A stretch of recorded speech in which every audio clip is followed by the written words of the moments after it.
Have you ever been in a situation during an English conversation where you want to continue talking to the other person, but you don't know what to say or how to keep the conversation going? Hi, welcome to Jen's Jyugyou.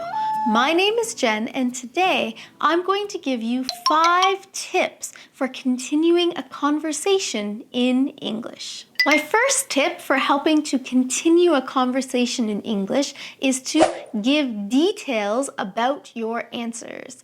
As much as possible, do not give one-word answers. One-word responses will kill conversations. For example, if someone says to you, "How was your weekend?" and you say, "Good," and that's it, the conversation will end very quickly.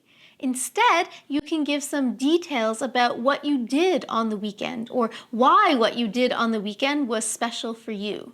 So if someone asks you, "What did you do on the weekend?" you could say, "Oh, I had dinner at that new Japanese restaurant. I'd wanted to try it for some time and I finally got the chance to go.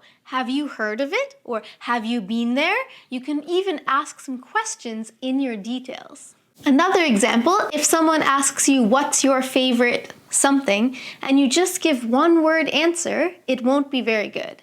"What's your favorite movie?" "The Wizard of Oz."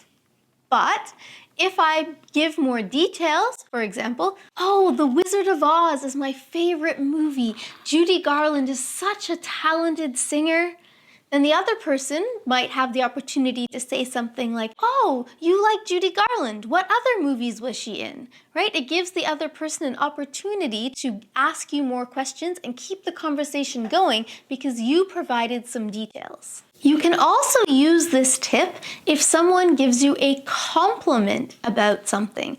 You can use that compliment as a way of giving details to keep a conversation going or start a conversation. For example, "This is my favorite hat that I wear often in the wintertime. And when I wear this hat, people will often say, 'Hey, I like your hat.' I could just say, 'Thank you,' conversation finished. But if I want to keep the conversation going, I could say something like, 'Oh, thanks so much. I really love Totoro and Studio Ghibli. Do you also like Studio Ghibli films?' And the other person might say, 'Oh, yes, I do.' Or, 'No, not really. I just thought it looked cute. What is Studio Ghibli?' And then we can have a conversation about it. My second tip for keeping a conversation going is to ask follow-up questions or give a follow-up comment. Asking questions to get more details about what the other person is talking about. So if someone asks you, "What's your favorite book?" you can answer and then also say something like, "What's yours?" or "How about you?" "What about you?" "What do you think?" and so on. In addition, if someone else is answering a question and they give you some details or you want to get more details, you can say something like, "Really? Tell me more," or "What happened next?" "Oh, really? Why do you like that?"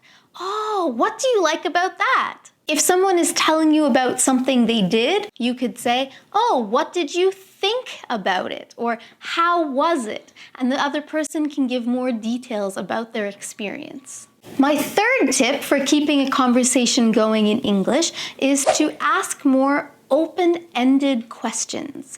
So what this means is try to avoid asking questions that will give you a yes or no answer, or avoid asking questions that will give you a one-word answer. For example, if I'm talking to someone and I just say, "Do you like theater?"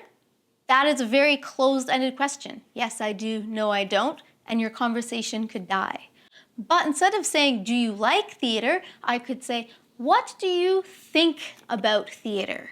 And the person actually has to think of, "Oh, well, I've never been to see a play. I think it would be interesting though." Or, "I love theater. I've been to Broadway 20 times. So what do you think about something?" Or, "How do you feel about something?" "What's your opinion of something?" My fourth tip for helping to continue conversations is to share your own opinion. So yes, it is important to ask the other person and to listen carefully to what the other person is saying, hopefully without interrupting. But at the same time, for people who are shy especially, don't forget to share your own thoughts or your own feelings. So if someone says something and you agree with them, show your agreement. Oh, really? I think so too.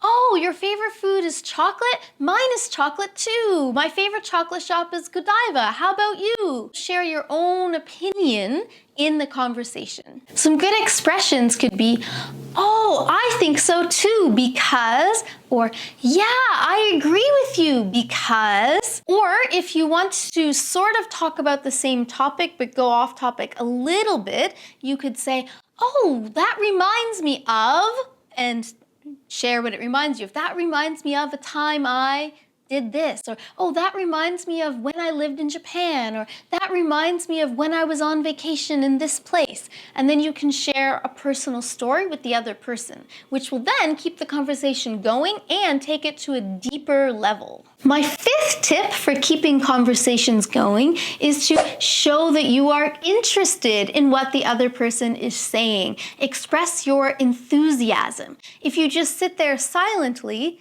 the other person might feel like you're not interested or that you're not listening. So adding short words that we call interjections into the conversation can help to keep the conversation going. If someone's telling a story and you find it exciting, you can say things like, oh, wow, really? Oh, what happened next? Wow, tell me more. And then expressions like that show that you're interested and you're not interrupting the person, you're encouraging them to keep going. If you're interested in learning more about some useful interjections, please check out a lesson I've made about interjections in English over here. So today, you have learned 5 helpful tips and some useful expressions to help continue conversations in English. I encourage you to use these tips and use this advice to keep your English conversations going. And now it's time for Question of the Day. For today's question of the day in the comments below, give me any other advice that you have for helping to continue a conversation and keep a conversation going. What can you do if you don't want a conversation to die? Let me know in the comments below. Thank you so much for watching this lesson. If you found it useful, please subscribe to Jen's Jyugyou and give this video a thumbs up. Good luck with your English studies. See you in the next lesson.